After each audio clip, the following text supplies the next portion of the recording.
आज हम जो हिंदू का एनालिसिस है उसमें एक आर्टिकल छपा है। वो आर्टिकल जो है वो भारत के एक पड़ोसी देश के बारे में है। अभी आपको जुड़ जाइए, फिर अपन बात करते हैं उसके बारे में। जैसा कि आपको इंडिया का मैप दिख रहा है, इंडिया और उसका एक पड़ोसी देश है, उन दोनों के बीच में डिस्प्यूट बन गया है एक जगह, उसको लेकर के बात करेंगे। चलिए बात करते हैं अपन हिंदू के बारे में। तो पहला एनालिसिस अपन बात करते हैं। जो डिस्प्यूट हुआ है वो इंडिया और नेपाल के बीच में। नेपाल भारत का पड़ोसी देश है। आप जानते हो भारत साउथ एशिया में पड़ता है। इसके बहुत सारे पड़ोसी देश हैं, जैसे पाकिस्तान, अफगानिस्तान, चीन, नेपाल, भूटान, म्यांमार और श्रीलंका जैसे इसके पड़ोसी देश है। अब जो नेपाल के साथ इसका विवाद हुआ है, इसका थोड़ा मैं आपको बैकग्राउंड बता देता हूं, ये विवाद क्यों शुरू हुआ है। अब नेपाल और इंडिया के बीच में विवाद का जो अभी कारण हुआ है वो है बीआरओ का। केपी सिंह राजपूत, हाय, आपका स्वागत है। आप जल्दी से और दोस्त आइए, फिर अपन शुरू करते हैं। मैंने शुरू कर दिया है, फिर इतना टाइम नहीं होता मेरे पास में, लाइव में गड़बड़ होनी शुरू हो जाए, जिसका मैं थोड़ा जल्दी से एनालिसिस शुरू कर देता हूँ। और ये वीडियो मुझे फिर से यूट्यूब पे अपलोड करना होता है, तो मैं थोड़ा जल्दी करता हूँ ताकि टाइम पे ये खत्म हो सके। एनालिसिस काफी लंबा होता है। तो नेपाल और अभी जो भारत की सीमा के बीच में विवाद हो रहा है, अभी आपने पढ़ा होगा एक दो दिन पहले, भारत के रक्षा मंत्री है, डिफेंस मिनिस्टर है जिनका नाम राजनाथ सिंह है, उन्होंने नेपाल में एक दर्रा है, उसका नाम याद रखना, लिपुलेख दर्रा, उसके पास में एक सड़क का क्या किया था, उद्घाटन किया था। और वो सड़क कौन बना रहा है? बीआरओ बना रहा है। बीआरओ का मतलब होता है बॉर्डर रोड ऑर्गेनाइजेशन होता है, बॉर्डर रोड ऑर्गेनाइजेशन होता है, सड़क सुरक्षा आयोग होता है। वो क्या करता है, जो सीमाएं होती है वहां पे सड़क बनाता है। अब जब ये सड़क का उद्घाटन हुआ तो नेपाल ने इसका विरोध किया। आपने अखबार में पढ़ा होगा, एम्बेसी, भारतीय जो दूतावास है उसके खिलाफ विरोध हो रहा है। उसका रीजन बताते हैं कि क्यों नेपाल इस चीज का विरोध कर रहा है, क्योंकि बना कौन रहा है, भारत ये सड़क बना रहा है, तो उनको क्यों, और भारत सड़क क्यों बना रहा है। मैं आपको बताता हूँ, एक कैलाश मानसरोवर है जो यात्रा होती है, हिंदू धर्म के लोग वहां पे जाते हैं, और ये कैलाश जो मानसरोवर है ये तिब्बत में स्थित है। इसका जाने का जो रास्ता होता है, एक दर्रा है नाथुला। दर्रा किसे कहते हैं मैं बताता हूँ, दो पहाड़ों के बीच में संकरे रास्ते को दर्रा कहते हैं, जिसके माध्यम से हम पहाड़ को पार कर पाते हैं। तब ये जो हम मानसरोवर यात्रा जाते हैं, ये जाते हैं सिक्किम में एक दर्रा है जिसका नाम है नाथुला दर्रा, उसके थ्रू जाते हैं। अभी चाइना के साथ हमारा थोड़ा डिस्प्यूट चल रहा था, तो चाइना ने उस नाथुला दर्रे से जाने से हमें क्या कर दिया, मना कर दिया। तब भारत, और वैसे भी नाथुला दर्रे से अगर अपन मानसरोवर की यात्रा करते हैं तो उसमें काफी टाइम लगता है, कम से कम 2 से 3 सप्ताह का टाइम लगता है, यानी 28-30 दिन, 1 महीना लग जाता है। अब भारत सरकार के पास में कोई ऐसा ऑप्शन होना चाहिए कम समय में जल्द से मानसरोवर की यात्रा कर सके हमारे देश के लोग। इस वजह से भारत ने एक उत्तराखंड की सीमा पर एक दर्रा है, भारत, चीन और नेपाल की सीमा पर एक दर्रा है जिसको लिपुलेख दर्रा कहते हैं, उसके ऊपर सड़क बनाने का, दारचुंग करके एक दर्रा है, उससे लेकर के लिपुलेख के बीच में क्या बनाने का, सड़क प्रोग्राम बनाने का फैसला किया। अब उद्घाटन हो गया, इस बात का नेपाल ने क्या जताया, विरोध जताया। नेपाल ने क्यों विरोध जताया उसके बारे में जानते हैं। भारत और नेपाल के सीमा विवाद की अगर अपन बात करें तो इसमें 2 जगह ऐसी है जो सीमा विवाद का कारण बनती है। पहली जगह है उसको हम काला पानी कहते हैं, दूसरी जगह जो मैं आपको बता देता हूं सुस्ता कहते हैं। ये दोनों जगह क्या बनती है, डिस्प्यूट का कारण बनती है। इस बार भी जो डिस्प्यूट का कारण बनी है वो काला पानी है। अब काला पानी क्या है, एक जगह का नाम है। भारत नेपाल की सीमा पर उत्तराखंड हमारे देश का एक राज्य है, उस उत्तराखंड राज्य के अंदर ये जगह पड़ती है काला पानी, जो एक पिथौरागढ़ करके गांव है उसके अंदर पड़ती है। नेपाल का कहना है कि ये जो जगह है काला पानी ये हमारी है, और भारत ने इसके ऊपर क्या कर रखा है, इसको ऑक्यूपाई कर रखा है। जैसे हम कहते हैं कि पाकिस्तान ने पीओके पे, यानी पाकिस्तान अधिकृत कश्मीर पर अधिकार, वैसे नेपाल कह रहा है कि भारत ने अधिकार करा है। अब मैं आपको जल्दी से जुड़िए, मैं बताऊंगा कि वास्तव में क्या सच्चाई है, कौन किसका जो दावा है वो सही है। अगर अपन काला पानी विवाद की बात करें तो ये विवाद अभी क्यों पैदा हुआ मैंने बता दिया। बॉर्डर जो रोड ऑर्गेनाइजेशन है वो सड़क बना रहा है और हमारे रक्षा मंत्री ने उसका उद्घाटन किया। तो अब वो लिपुलेख दर्रे पे जब बन जाएगी सड़क तो वो आसानी से मानसरोवर की हम क्या कर सकते हैं, यात्रा कर सकते हैं। अब इस विवाद के पीछे का जड़ बताते हैं। विवाद के पीछे की जड़ जो है वो पीछे हिस्ट्री में है, आपको जाना पड़ेगा। ये पहली बार 1816 में ये विवाद की जड़ हुई। कारण क्या था, 1816 में अगर अपन जाएंगे तो भारत पे ईस्ट इंडिया कंपनी का राज था, अंग्रेजों का राज था, और नेपाल के अंदर जो राजा हुआ करते थे वो गोरखा राजवंश के हुआ करते थे। अब ईस्ट इंडिया कंपनी ने नेपाल के राजाओं से मांग की कि हमें आपके नेपाल के थ्रू हमें तिब्बत में व्यापार करना है। तो नेपाल की राजवंश था गोरखा, उसने मना कर दिया। तब इन दो गोरखा वंश के बीच में और ईस्ट इंडिया कंपनी के बीच में युद्ध हुआ और गोरखा वंश हार गया। और उसके बाद में एक संधि हुई जिसका नाम था सुगाली संधि। उस संधि में यह तय किया गया कि नेपाल के पास और भारत के बॉर्डर पे एक नदी बहती है जिसका नाम था काली नदी, जिसका शारदा और नाम है, शारदा नदी भी कहते हैं, इसी को महाकाली नदी भी कहते हैं। ये जो नदी बहती है, इस नदी को सीमा बना दिया गया, यानी ये बॉर्डर था कि उससे जो ईस्ट में एरिया पड़ता, पूर्व में जो एरिया पड़ता वो नेपाल है, इस तरफ पड़ता है वेस्ट में, उसको भारत माना जाएगा। ये नदी तो ये सुगाली संधि हो गई 1816 में और ये सीमा बन गई। लेकिन सीमा बनने के बाद में क्या हुआ, जो ये नदी थी काली, इसकी ट्रिब्यूटरीज है, इसकी सहायक नदियां कहते हैं मुख्य नदियों में से निकली नदियां। अब नेपाल ने कहा कि जो सबसे पश्चिम में जो सहायक नदी है उससे इधर वाला भाग हमारा है, भारत ने कहा सबसे पूर्व में जो नदी है उससे इधर वाला भाग हमारा है। तो ये काला पानी जो क्षेत्र है ये उसके बीच में हो गया, इस कारण भारत का अधिकार हो गया उस पर, और दूसरी तरफ किसका रह गया, नेपाल इस पे विवाद का विषय बन गया ये। अब वर्तमान में अगर बात करें तो इसके ऊपर भारत का अधिकार है, यानी भारत वहां पे सरकार चलाता है, सारा एडमिनिस्ट्रेशन भारत के तरफ से चलाया जाता है। इस वजह से अब जब भारत ने उस काला पानी क्षेत्र के अंदर सड़क बनाने का फैसला किया ताकि मानसरोवर यात्रा को आसान किया जा सके, तो नेपाल में क्या हुआ, विरोध हुआ। नेपाल का कहना है कि भारत ने बगैर पूछे ऐसा कर दिया। भारत और चीन वहां पे व्यापार का पॉइंट भी बना रखा है, वो व्यापार पॉइंट भी उसमें भी हमें नहीं पूछा गया। जब कभी भारत और चीन के बीच में किसी भी प्रकार का सीमा विवाद होता है तो मीटिंग भी वहीं पे होती है। तो नेपाल का कहना है कि ये काला पानी एरिया हमारा है, तो भारत ने उसको क्या कर रखा है, ऑक्यूपाई। अभी जो हमारे एक्सटर्नल अफेयर मिनिस्टर है, यानी जो हमारे विदेश मंत्री, उन्होंने साफ कर दिया कि ये एरिया आपका नहीं है, ये एरिया हमारा है, जैसा कि सुगाली संधि के तहत में क्या हुआ था, तय हुआ था। ये बात भारत के एक्सटर्नल अफेयर्स मिनिस्टर ने कह दी और उस बॉर्डर का क्या हो गया वहां पर, और उन्होंने इनोग्रेट कर दिया। अब जो इंडियन भारत सरकार अभी उसको चलाती है। अब जो ये आपको एग्जाम की दृष्टि से क्या याद रखना, एक तो काला पानी आपको पूछा जाएगा, काला पानी हाल ही में जो काला पानी विवाद जो चर्चा में रहा वो किन दो देशों के बीच में, तो भारत और नेपाल के बीच में। दूसरा सवाल पूछ सकते हैं, लिपू लेक दर्रा कहाँ है। अब भारत का क्या कहना है कि ये जो काला पानी जगह है, ये लिपू लेक जो दर्रा है, ये भारत, चीन और नेपाल की सीमा के ट्राई जंक्शन पर है, यानी यहाँ पर तीनों का टेरिटरी और ये भारत की टेरिटरी। अगर ये भारत क्षेत्र ये भारत खोदता है तो उससे क्या होगा, भारत और चीन का जो हमारा जो कोऑर्डिनेशन है वो टूट जाएगा। बाद में भारत की चीन के साथ वहां पे सीमा नहीं रह पाएगी, क्योंकि नेपाल और चीन की क्या हो जाएगी, सीमा हो जाएगी। इस कारण भारत के स्ट्रेटेजिक वे से देखा जाए, यानी सामरिक दृष्टि देखा जाए, तो ये जगह भारत के लिए बहुत इंपॉर्टेंट है। इस वजह से भारत ने इसको यहाँ पर क्या बनाना शुरू किया है, सड़क बनाना शुरू किया। सड़क कौन बना रहा है, मैंने बता दिया आपको, BRO बना रहा है, बॉर्डर रोड ऑर्गेनाइजेशन। जितनी भी सीमा पे सड़कें बनाती है ये संगठन बनाता है। तो इस संगठन का आपको क्या रखना है, नाम याद रखना है। अब जनवरी 2020 में क्या हुआ, जब भारत से 370 हट गई कश्मीर से, तो कश्मीर को एक यूनियन टेरिटरी बनाया गया, यानी एक केंद्र शासित प्रदेश बनाया गया कश्मीर को। तो लद्दाख अलग हो गया। अब नया मैप आएगा, तो भारत सरकार ने एक नया मैप बनाया। जब भारत सरकार ने नया मैप बनाया तो भारत सरकार ने उस काला पानी और इस सुस्ता गांव दोनों को क्या किया, भारत के क्षेत्र में दिखा दिया। इस बात का भी नेपाल ने विरोध किया। नेपाल ने कहा नहीं, ये हमारी टेरिटरीज हैं और आप इसको दिखा रहे हो। लेकिन भारत का यही हमेशा स्टैंड रहा है कि ये हमारा टेरिटरी है और हमेशा हमारा ही रहेगा। तो इस वजह से इसको बात को मानते हैं। अब दूसरे काला पानी की बात हो गई, आपको समझ में आ गया होगा, थोड़ा आप देख लेना, सुस्ता बॉर्डर डिस्प्यूट। अब बात करते हैं, एक और गांव है नेपाल की और भारत की सीमा पर। ये गांव उत्तराखंड में नहीं है, ये गांव बिहार की सीमा, बिहार में है, और सुस्ता गांव है उस गांव का। और यहाँ पे भी विवाद होता है एक नदी को लेकर। हमारे देश की, नेपाल की और भारत की सीमा के बीच में एक और नदी सीमा बनाती है जिसका नाम है गंडक नदी, जिसको सप्तगंडकी कहते हैं और नारायणी नदी कहते हैं नेपाल के अंदर। अब ये जो नदी है इसको भी सुगाली संधि के तहत बॉर्डर बनाया गया कि जो राइट हैंड साइड है इसका, यानी जो दायां भाग है वो नेपाल का होगा, बायां भाग किसका होगा, भारत का होगा। अब इस बात पे क्या हुआ कि जैसे समय बीतता गया, 1816 की बात है, इतने समय में क्या हुआ, नदी ने अपना रास्ता बदल दिया। पहले ये सुस्ता गांव राइट हैंड साइड में पड़ता था, यानी नेपाल का था। अब क्या हुआ, नदी ने जैसे ही रास्ता बदला तो ये लेफ्ट हैंड साइड में आ गया। तो इसका मतलब किसका हुआ, ये एरिया भारत का हो गया। तब नेपाल कह रहा है ये तो प्राकृतिक घटना थी, इस वजह से ये ऐसा हो गया। तो भारत ने स्टैंड है कि भाई नदी ने रास्ता बदल दिया तो ये एरिया हमारे क्षेत्र में है तो हमारा होगा।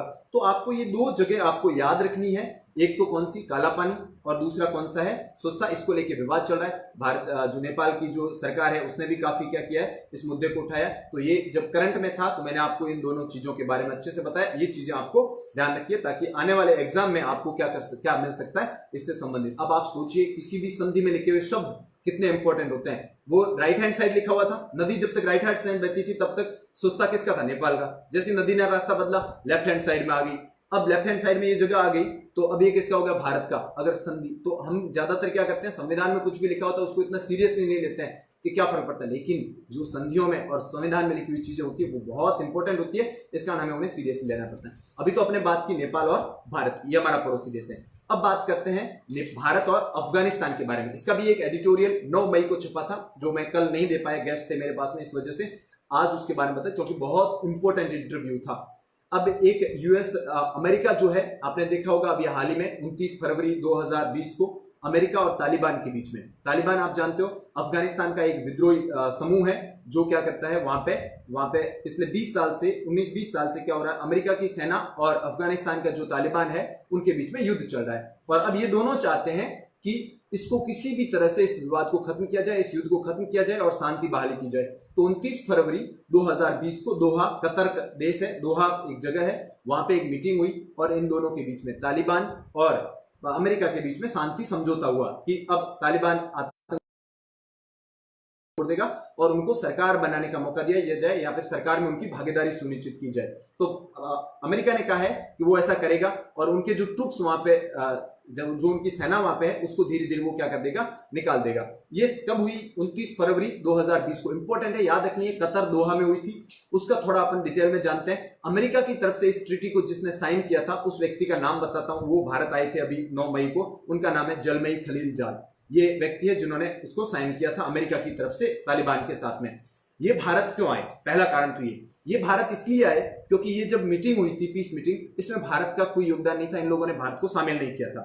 अब इनको लगने लगा कि भारत जो अफगानिस्तान का पड़ोसी देश है, इंपॉर्टेंट रोल करता है, साउथ एशिया में इनका इंपॉर्टेंट रोल है। अगर हम भारत को अगर किनारे पे रखेंगे तो आने वाले समय में हमारे लिए समस्या हो सकती है। इस कारण उन्होंने खलील जो जाद है ये भारत आए और भारत के एक्सटर्नल अफेयर्स मिनिस्टर है एस जयशंकर, विदेश मंत्री, उनसे बात की। अजीत डोभाल जो आप जानते हैं नेशनल डिफेंस काउंसिल है, राष्ट्रीय सुरक्षा सलाहकार है, उनसे उन्होंने बात की और उन्होंने कहा कि भारत को, जो भारत का स्टैंड है, भारत ने मना कर रखा है, स्पष्ट मना कर रखा है कि तालिबान से भारत कभी बात नहीं करेगा, क्योंकि तालिबान एक टेररिस्ट ग्रुप है, विद्रोही हो भले ही अफगानिस्तान के लिए, लेकिन उन्होंने अलकायदा या जितने भी आईएसआई पाकिस्तान का, उन सबको सपोर्ट करते हैं और भारत के खिलाफ क्या फैलाते हैं, टेररिज्म फैलाते हैं। इस वजह से हम उसको सपोर्ट नहीं कर। अमेरिका, खलीलजाद ने कहा है कि आप ऐसा मत कीजिए, आप अपना स्टैंड चेंज कीजिए और आप हमारे साथ इस शांति समझौते में खड़े रहिए। तो किससे मिले ये भी आपको जानना। इस आदमी का नाम याद रखना आपको, जलमई खलीलजाद आए, ये इंपॉर्टेंट फैक्ट है। अब इनका उद्देश्य क्या है कि भारत भी इस पीस में क्या हो जाए, शामिल हो जाए, ये इनका उद्देश्य है। अब बात करते हैं तालिबान कौन है और अमेरिका के साथ इसका क्या विवाद है। तालिबान में आपको बता देता हूं, आपको अगर याद हो 1945 में सेकेंड वर्ल्ड वॉर खत्म हुआ। बाकी अमेरिका ने क्या किया, हिरोशिमा नागासाकी पे बम गिरा दी तो खत्म हो गया। अब उस वक्त क्या हुआ, ये जब द्वितीय विश्व युद्ध खत्म हो गया तो दुनिया जो थी दो भागों में बढ़ गई, दो ध्रुव बन गए। एक पूंजीवादी ग्रुप बन गया संयुक्त राज्य अमेरिका, दूसरा बन गया सोवियत संघ जो क्या था, समाजवादी था। इन दोनों के बीच में शीत युद्ध चला, आपको याद हो 45 साल तक, 1990 में जब तक सोवियत संघ खत्म नहीं होता तब तक ये शीत युद्ध चलता रहा। अब क्या हुआ, उस दौरान अफगानिस्तान में गृह युद्ध हुआ था 1985 के आसपास, 80 के दशक में गृह युद्ध हुआ था। गृह युद्ध का फायदा उठा करके तालिबान नामक एक संस्था थी, उसने अफगानिस्तान की सरकार हासिल कर ली, सत्ता हासिल कर ली और वहां पे सरकार चलाने लगे। ये थोड़े हिंसात्मक चीजों पे ज्यादा ध्यान देते थे और मानवाधिकार को ज्यादा इन्होंने सीरियसली नहीं लिया और 1986 से 2001 तक इन्होंने वहां पे सरकार चलाई। अभी क्या होता है, इन्होंने एक टेररिस्ट ग्रुप था अलकायदा, उसका एक बहुत बड़ा मोस्ट वांटेड आतंकवादी था ओसामा बिन लादेन, आपको याद हो, तो उसकी बाद में अमेरिका ने मार दिया था उसको, तो उसको ये सपोर्ट करते थे। उसी ओसामा बिन लादेन मोस्ट वांटेड था, उसने 2001 में 9/11 अटैक किया अमेरिका के वर्ल्ड ट्रेड सेंटर पर, जिसमें 3000 लोग के आसपास लोग मारे गए। ये दुनिया का सबसे बड़ा टेररिस्ट अटैक था। हवाई जहाज को उन्होंने पहले हाईजैक किया, 3 हवाई जहाज हाईजैक किए, 2 को उन्होंने वर्ल्ड ट्रेड सेंटर के अंदर घुसा दिया और वो वर्ल्ड ट्रेड सेंटर में काफी लोग मारे गए। अमेरिका हिलके रह गया। इसके बाद में अमेरिका ने उसी टाइम फैसला लिया कि ये जिन लोगों ने किया है उनसे क्या लिया जाएगा बदला। तो अमेरिका ने तालिबान से मांग की, यानी अफगानिस्तान सरकार में थे तालिबान, उनसे मांग की कि आप इस टेररिस्ट को हमसे हमारे हवाले करो। तब तालिबान ने मना कर दिया और प्रूफ मांगे। इस बात पे अमेरिका ने क्या किया, नाटो की सहायता से, नाटो एक संगठन है जो साथी देश है उनमें मिलकर के उन्होंने अफगानिस्तान पे अपनी सेना उतारी और वहां से तालिबान को सरकार हटा दी और वहां पे अफगानिस्तान की सिविल सरकार लाई, यानी अफगानिस्तान की जनता द्वारा चुनी हुई सरकार आ गई।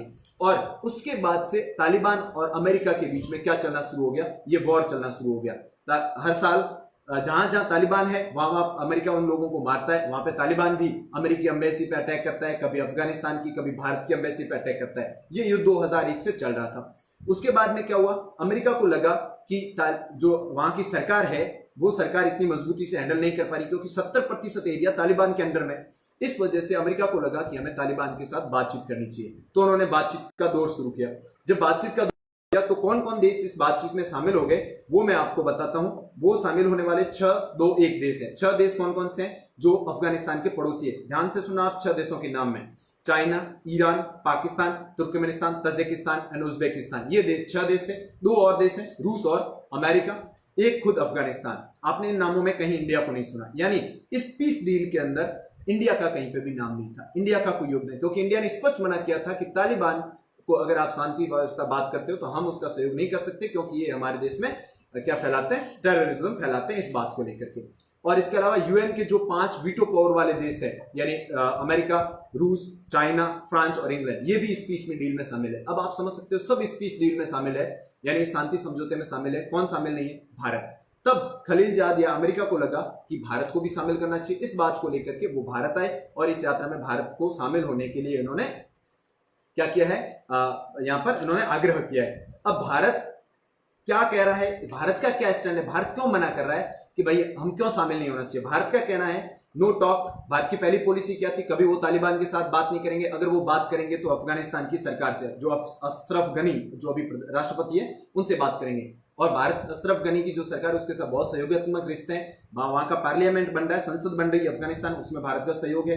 इसके अलावा वहां की सड़कें, वहां की स्कूल्स, वहां की कॉलेजेस, वहां के हॉस्पिटल्स बनाने में भारत ने बहुत सहयोग किया है। इसके अलावा वहां पे बहुत सारी हाइड्रो जो इलेक्ट्रिसिटी बनती है, यानी जल विद्युत बनती है, उसमें डैम बनाने, बांध बनाने में भारत ने बहुत हेल्प किया। तो भारत ने कहा हम इसकी सिविलियन सरकार के साथ बात कर सकते हैं, हम किसके साथ बात नहीं कर सकते हैं, हम तालिबान के साथ बात नहीं करते। इसका ये अमेरिका रिक्वेस्ट कर रहा है कि आप उस स्टैंड को थोड़ा चेंज कीजिए, क्योंकि बाकी सभी ने किया है, रूस ने किया है, चाइना ने किया है, उन्होंने भी अपने नेशनल इंटरेस्ट उनके सामने रखे, उन्होंने भी।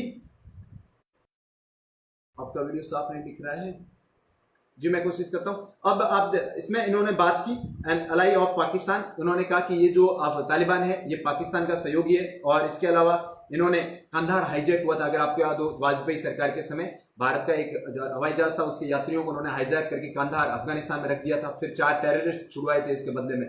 तो भारत ने कहा उस वक्त अगर तालिबान अच्छा होता तो तालिबान उन आतंकवादियों के खिलाफ कार्रवाई करता, नहीं की। इसके अलावा ये हक्कानी नेटवर्क को सहयोग करते हैं। भारत का ये स्टैंड है कि इनके द्वारा किसको सहयोग किया जाता है, इनके द्वारा हक्कानी नेटवर्क को। इसके अलावा ये अलकायदा को क्या करते हैं, सपोर्ट करते हैं। इन चीजों के बारे में भारत के ये क्या थे, मुख्य कंसर्न थे। इस बात को लेकर भारत का स्टैंड था।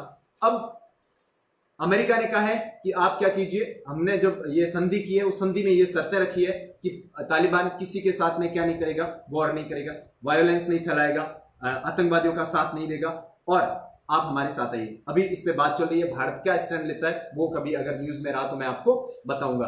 अब तालिबान और इनके बीच में जो 29 फरवरी को जो दोहा में बैठक हुई उसमें जो तय हुआ, उसमें क्या हुआ था, अपनी ट्रूप्स को वापस ले जाएगा, तो अमेरिका ट्रूप्स निकालने लगा। इसके अलावा बात हुई कि अफगानिस्तान की जो सरकार है वो तालिबान के जो कैदी है उनको रिहा करेगी।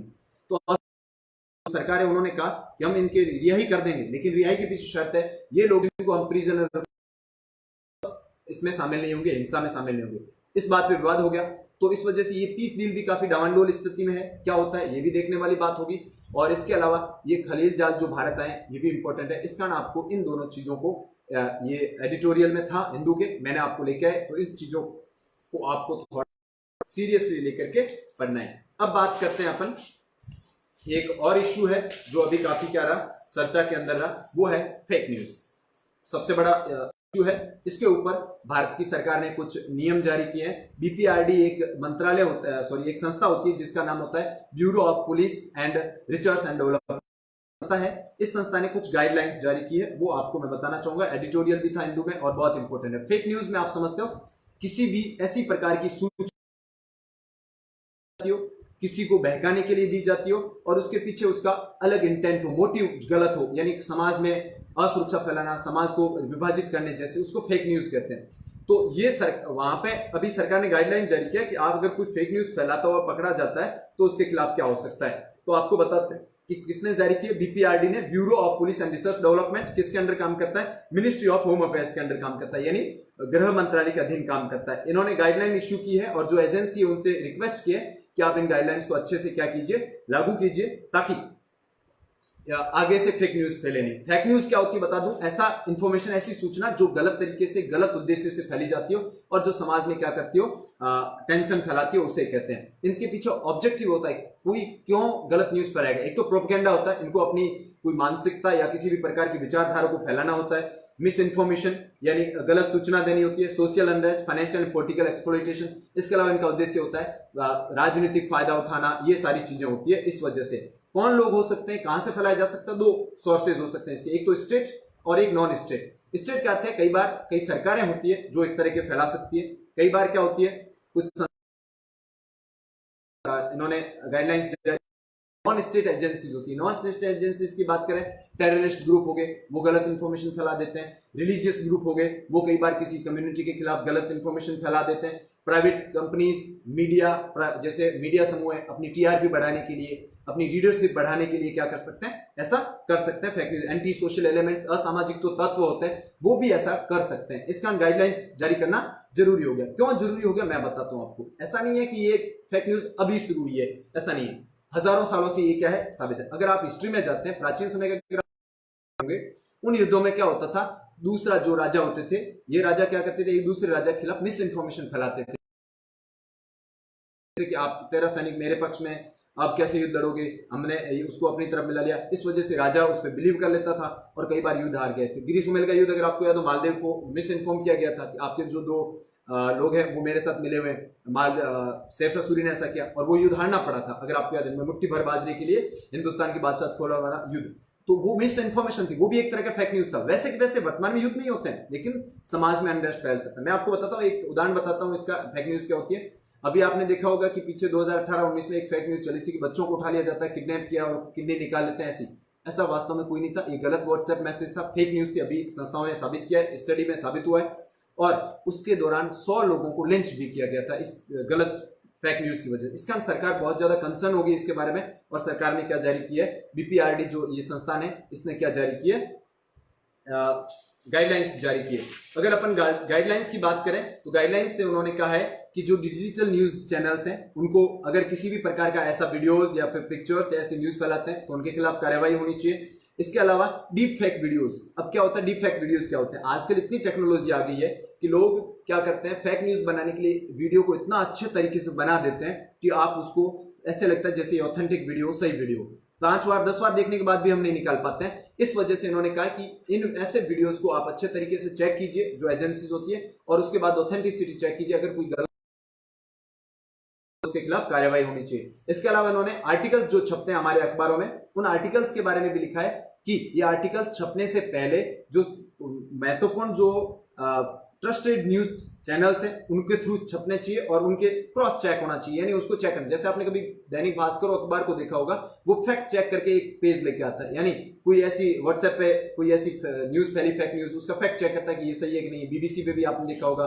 द हिंदू अखबार ये भी करता है, बहुत सारे ऐसे हैं। तो उन्होंने कहा इनसे पहले आप क्रॉस चेक कीजिए, क्या ये न्यूज सही है या गलत है। अगर न्यूज सही है तो ही उसको वायरल कीजिए, लेकिन हमको ध्यान रखना है, ये ऐसी फेक न्यूजेस जो वेरीफाइड हो जाती है, बाद में समाज में क्या कर देती है, अनरेस्ट फैला देती है। बाद में इसको अगर हम रोक भी देते हैं तो भी कोई ज्यादा फायदा नहीं हो पाता। रीजन क्या है, क्योंकि ये जो हुआ फैलना था, जो समाज में नुकसान होना था, वो हो चुका था। इस कारण बीपीआरडी ने ये क्या जारी किया, गाइडलाइंस जारी किया। तो फेक न्यूज को लेकर के बीपीआरडी क्या है, बहुत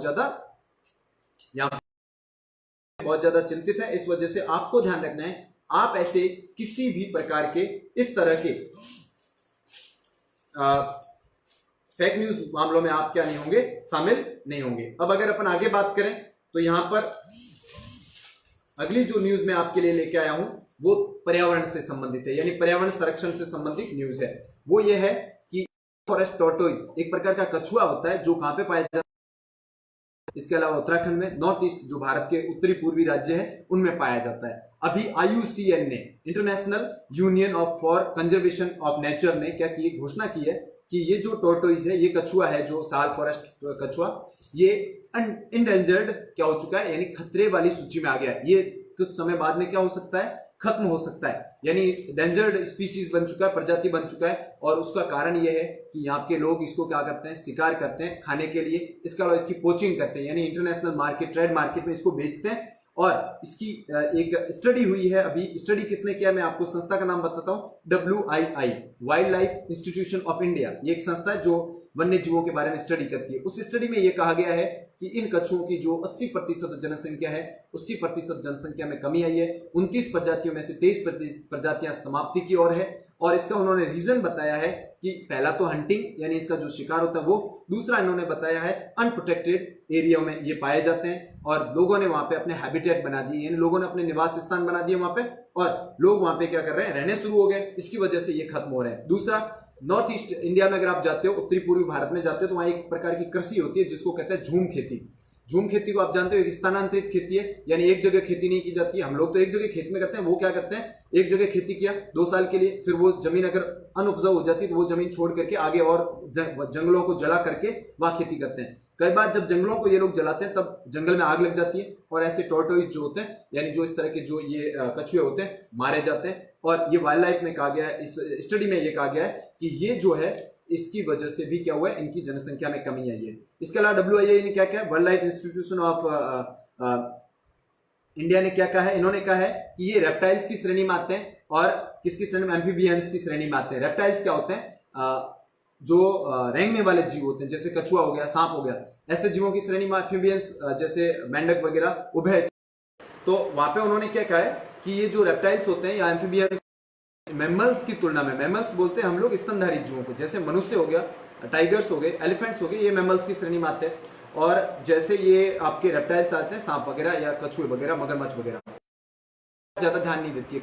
किसको रिजर्व किया जाता है, टाइगर्स को, लॉयंस को वगैरह को काफी रिजर्व किया जाता है, इनके लिए टाइगर रिजर्व बनते हैं। तो WII ने सरकार को शिक्षा देनी चाहिए, क्योंकि अगर ये चीजें, ये प्रजातियां अगर होगा, इन प्रजातियों के खत्म होने से हमारा पर्यावरण का क्या है, संतुलन बिगड़ जाएगा, खाद्य श्रृंखला बिगड़ जाएगी और ये हमारे लिए बहुत गलत बात हो जाएगी। इसका उन्होंने कहा है। इसके अलावा इन्होंने बताया मानस राष्ट्रीय उद्यान है जो असम में है, वो इंडिया और भूटान 2 देश हैं, वो मिलकर के इसको, इसमें जो मैमल्स होते हैं उनको बचाते हैं। तो उन्होंने कहा कि आप रेप्टाइल्स को भी इन सूची में शामिल कीजिए। सुंदरबंस एक और रिजर्व एरिया है, उसमें भी इंडिया और बांग्लादेश दोनों मिलकर के बचाते हैं मैमल्स को। उन्होंने कहा इन रेप्टाइल्स को भी शामिल कीजिए। कारण क्या है, एक ब्रैकिश वाटर टर्टल है, कछुआ है जो बांग्लादेश में बहने वाली नदियों में पाया जाता है, वो भी अभी क्या होने वाला है, समाप्त होने वाला है। तो WII ने कहा है कि सरकार को इसके बारे में थोड़ा सीरियसली लेना चाहिए और इनको बचाना चाहिए। तो अब आप समझ सकते हैं मनुष्य की वजह से जो हमारे प्राकृतिक जीव होते हैं वो क्या हो रहे हैं, धीरे धीरे खत्म होते जा रहे हैं। तो ये एक हिंदू का और एडिटोरियल था जिसमें इसके बारे में क्या किया गया,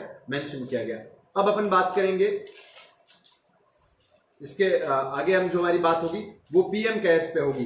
PM केयर्स का मतलब होता है प्रधानमंत्री जो अभी फंड बनाया है कोविड-19 के लिए, उसके बारे में बात करें। ये थोड़ा सेंसिटिव इश्यू है, आप इसको पॉलिटिकली, मतलब जो मैं फैक्ट्स बताने वाला हूं उनको आपको देखना है। PM केयर्स फंड क्या है, अभी जब कोरोना आया तो प्रधानमंत्री जो हमारे हैं उन्होंने क्या किया, इस फंड की स्थापना की ताकि लोग जो वॉलंटियर पैसा जमा कराना चाहते हैं देश की रक्षा में, इस लड़ने के लिए, वो जमा करा सके। कौन इसमें पैसे जमा करा सकता है, कोई भी व्यक्ति इंडिविजुअली उसके पास अगर जमा कराना चाहता है तो जमा करा सकता है। इसके अलावा कोई भी ऑर्गेनाइजेशन है, संस्था है, वो इसमें पैसा जमा करा सकती है। कौन जमा नहीं करा सकता है, तो वो है सरकार, इसमें कोई पैसा जमा नहीं करा सकती। ऐसा नहीं हो कोई राज्य सरकार कहे कि हमारा ये बजट है, ये बजट लीजिए और हम ये पैसा जमा कराएंगे, ऐसा नहीं करते हैं। सरकार ऐसा इन पैसों को यहाँ पर जमा नहीं करवा सकती है। इसके अलावा सरकार ने ये कहा है कि जो कोई व्यक्ति फॉरेनर है, विदेशी है, और वो पैसा जमा कराना चाहता है इस लड़ाई के लिए, तो जमा करा सकता है। इस बात पे थोड़ा विवाद हो गया। इस विवाद पे इसलिए हुआ कि अगर आपको 2018 की केरल की बाढ़ याद है, तो केरल सरकार ने ये कहा कि जब हमारे 2018 में बाढ़ आई थी, सऊदी अरब और UAE, यूनाइटेड अरब अमीरात, हमारी सहायता कर रहे थे, तब आप, केंद्र सरकार ने मना किया था कि आप ये सहायता नहीं ले सकते हो, हमें सहायता की जरूरत नहीं है। अब आप PM फंड की बात, PM केयर फंड की बात हुई तो आप पैसे ले रहे हो, तो ये गलत बात है, ऐसा उन्होंने मुद्दा उठाया। लेकिन आपको बता देता हूं, भारतीय संविधान 7 है, उसमें 3 सूचियां बनी हुई है। कुछ विषय केंद्र सरकार के अधीन आते हैं, कुछ राज्य सरकार के अधीन आते हैं, कुछ समवर्ती सूची में आते हैं। आपको ऐसा नहीं लेना है कि केरल में कौन सी सरकार है वो ऐसे विरोध, ऐसा नहीं। आपको, मैं, अगर आप एक स्टूडेंट हो और खासकर पॉलिटिकल साइंस के स्टूडेंट हो, तो आपको सबसे ऊपर भारत के संविधान को मानना है। तभी आपको एक सेक्युलर सोच होनी चाहिए, पॉजिटिव सोच होनी चाहिए आपको, और पॉलिटिकल जो पार्टीज होती हैं उनसे ज्यादा आपको क्या करना है, आपको संविधान क्या कहता है वो सबसे इंपॉर्टेंट फैक्ट हो जाता है। तो संविधान के अनुसार केंद्र सरकार के जो विषय हैं उनमें फॉरेन कोई भी फंड लिया जाएगा या नहीं, ये केंद्र सरकार का फैसला होता है। तो पहले केंद्र सरकार ने नहीं लिया था फैसला, अब लिया है, तो इसके ऊपर थोड़ा सा क्या चल रहा है, केरल और केंद्र सरकार के बीच में थोड़ी तनातनी है। अब इसमें मैं आपको बताता हूं, ये पीएम केयर फंड है, ये जो है इसमें कौन कौन लोग शामिल होते हैं। तो अगर बात करें तो इसके चेयरमैन जो होते हैं, इसके जो अध्यक्ष होते हैं, वो होते हैं प्रधानमंत्री खुद, पीएम केयर्स फंड के, जो आप पैसा जमा करें कोविड-19 के लिए बना है इसमें। इसके अलावा 3 मिनिस्टर इसमें शामिल होते हैं, एमओडी, एमएचए और एमओएफ। एमओडी का मतलब होता है मिनिस्टर ऑफ डिफेंस, एमओएफ का अर्थ होता है मिनिस्टर ऑफ फाइनेंस यानी, और एमएचए का मतलब होता है मिनिस्टर ऑफ होम अफेयर्स यानी गृह मंत्री, रक्षा मंत्री और वित्त मंत्री। ये तीनों इसके क्या होते हैं, सदस्य होते हैं। और इसके अलावा 3 नॉमिनेटर्स होते हैं, 3 जनों को क्या किया जाता है, प्रधानमंत्री द्वारा मनोनीत किया जाता है। ये इसके क्या सदस्य होते हैं। जो पैसा आएगा उसके ऊपर भी थोड़ा सा क्या उठ रहे हैं सवाल, वो बात करते हैं। इससे पहले एक फंड और था, पीएमएनआरएफ कहते हैं उसे, prime minister national relief fund कहते थे, नेशनल रिलीफ फंड। वो पंडित जवाहरलाल नेहरू ने बनाया था। उस फंड में भी 3800 करोड़ रुपए आ चुके थे, लेकिन उन्होंने फैसला लिया कि इससे अलग वो फंड बनाएंगे, पीएम केयर्स फंड। तब जो विपक्ष है उन्होंने सवाल उठाए कि इसमें आपको जो आरटीआई के अंदर आएगा कि नहीं आएगा, यानी राइट टू इंफॉर्मेशन 2005 में लागू हुआ, क्या इसके अंदर आएगा, वो कहां खर्च करेंगे, इसकी सूचना देंगे या नहीं, क्या ये कैग के अधीन आएगा कि नहीं आएगा। इन चीजों के बारे में ये बता दिए कि पीएम केयर के आपको सवाल पूछा जाएगा, तो ये पूछा जाएगा केयर फंड बनाया गया है कोरोना वायरस के खिलाफ लड़ने के लिए, उसके अध्यक्ष कौन होते हैं। तो एमओएफ और एमओडी उसमें शामिल होते हैं। ये चीज आपको ध्यान रखना है। अब एक अफ्रीकन देश की बात कर लेते हैं। वो अफ्रीकन देश है सूडान। जो सूडान नामक देश है, वहां पे एक क्या हुआ है, सूडान की बात करें, सूडान में अभी 2019 में एक रिवॉल्यूशन हुआ था, क्रांति हुई थी, और वहां की जो डिक्टेटरशिप सरकार थी, राजतंत्र में से उसको हटा करके वहां पे क्या आ गई, डेमोक्रेसी आ गई है। और सूडान की सरकार ने वहां पे क्या लागू किया है, संविधान लागू किया है, और उसमें महिलाओं के खिलाफ जो वहां पे भेदभाव होता है, भेदभाव को रोकने के लिए सूडान की जो सरकार है उन्होंने क्या किया है, फैसला लिया है। अच्छा,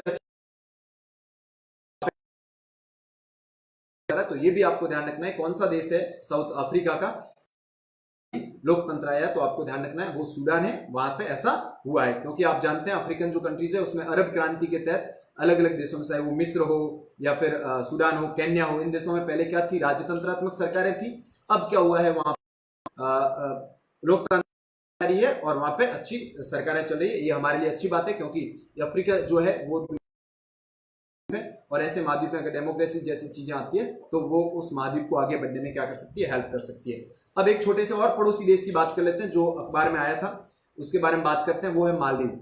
मालदीव एक देश है। अगर आपने भारत का अगर मैप देखा है, साउथ इंडिया वाला मैप देखा है अगर, तो अरब सागर है। अरब सागर में भारत का एक द्वीप है, द्वीपों का समूह है, जिसको हम लक्षद्वीप कहते हैं। लक्षद्वीप के ठीक नीचे अगर आप जाते हो तो वहां एक छोटा सा देश है जिसको मालदीव कहते हैं। और मालदीव क्या है, मालदीव ग्रुप ऑफ आइसलैंड है और located Chagos located rich vast submarine mountain range in the Indian Ocean. हिंद महासागर के अंदर क्या है, ये स्थित है। इसमें 8 डिग्री चैनल है, 8 डिग्री चैनल है। वो क्या करता है, मालदीव को लक्षद्वीप से अलग करता है। ये डिग्री चैनल जो होता है, ये जो क्या किसके अनुसार तय किए जाते हैं, ये आपके अक्षांश रेखाओं के अनुसार तय किए जाते हैं। 8 डिग्री चैनल अलग करता है। ये कभी आपको एग्जाम पूछा जाएगा, कौन सा डिग्री चैनल है जो लक्षद्वीप को मालदीव से अलग करता है। मालदीव देश है स्वतंत्र, तो कौन करता है, 8 डिग्री चैनल अलग करता है। ये क्यों खबर में है, अभी क्या हुआ, कोरोना वायरस की वजह से बहुत सारे भारतीय जो मालदीव में फंस चुके हैं। तो भारत सरकार ने एक इनिशिएटिव चलाया उन लोगों को वहां से लाने के लिए। तो वो पानी के जहाज के थ्रू उन लोगों को वहां से लाएंगे। सेतु समुद्रम करके एक क्या किया उन्होंने, कार्यक्रम चलाया। अब वो जहाज वहां पे गया है और वो जहाज उन लोगों को वापस लेके आएगा। लेकिन समस्या क्या आ रही है कि वहां पे छोटे छोटे द्वीप समूह है, वहां तक ये जहाज नहीं पहुंच पा रहा है, क्योंकि ये दुनिया का सबसे निचला देश है। समुद्र के अगर तल से अपन बात करें तो मालदीव दुनिया का सबसे नीचे स्थित क्या है, देश है। अब बात करें इसमें कि ये किसके ऊपर स्थित है, ये भूमध्य रेखा के ऊपर स्थित है। अगर मेरे पीछे आपको ग्लोब नजर आ रहा है, उसको अगर पूरा ग्लोब देखें तो उसको अगर आधे बीच में एक लाइन खींची हुई है, उसको हम इक्वेटर कहते हैं या भूमध्य रेखा कहते हैं। ये पृथ्वी को बराबर 2 भागों में बांट देती है। हम कभी मौका मिला तो बात करेंगे उसके बारे में। तो मालदीव जो है ये ठीक इक्वेटर के ऊपर पड़ता है, ठीक भूमध्य रेखा पे। अब मैं आपको उन देशों के नाम बताऊंगा जो भूमध्य रेखा पे पड़ते हैं। कई बार इसके बारे में सवाल पूछ लिया जाता है। Colombia, Ecuador, Brazil, Kenya, Indonesia, Kiribati, Somalia, Uganda, Republic of Congo, Sao Tome and Principe, ये सारे देश हैं जो किसके ऊपर पड़ते हैं, आपके इक्वेटर के ऊपर पड़ते हैं। तो ये सारी बातें अपन ने की किसके बारे में, हिंदू के एडिटोरियल के बारे में। 2-3 दिन का जितना भी न्यूज में अच्छी अच्छी बातें थी वो मैंने आपको बता दी। काला पानी विवाद, नेपाल भारत नेपाल वाला, अफगानिस्तान वाली बात, ये सारी चीजें आपको अच्छे से याद रखनी, ताकि आने वाले एग्जाम में अगर कोई भी सवाल उठता है तो आप उसको आसानी से सॉल्व कर सकते हैं। कई बार क्या होता है दोबारा लाइव होता है, तो आप वहीं पे जुड़े रहें, क्योंकि समस्या आती है कि लाइव बीच में क्या हो जाता है, इंटरप्ट हो जाता है। तो कल फिर से हम लेके आएंगे और हिंदू का एनालिसिस, जो आज की खबर मैंने आज की जो खबर में था उसके बारे में। तो आप यहाँ पे जुड़े रहिए, आपको इतनी अच्छी जानकारी मिलती है, मैं आपको बता देता हूँ। ये हिंदू एडिटोरियल होता है, आप कभी यूट्यूब पे जाके चेक कीजिए। बड़े बड़े आईएएस जो बने हैं या बन रहे हैं, जो तैयारी कर रहे हैं, उसमें भी ये उनका सजेशन होता है कि आप रोजाना का जो हिंदू का एडिटोरियल आता है, अगर आप उसको रोजाना पढ़ पाए तो आप जीवन में आईएएस बन सकते हैं। तो हमारा सोसाइटी आगे बढ़े, समाज शिक्षित हो, उन तक ये चीजें नहीं पहुंच पाती क्योंकि ये इंग्लिश में छपता है, और कोई यूट्यूब चैनल के थ्रू देखोगे तो भी उसका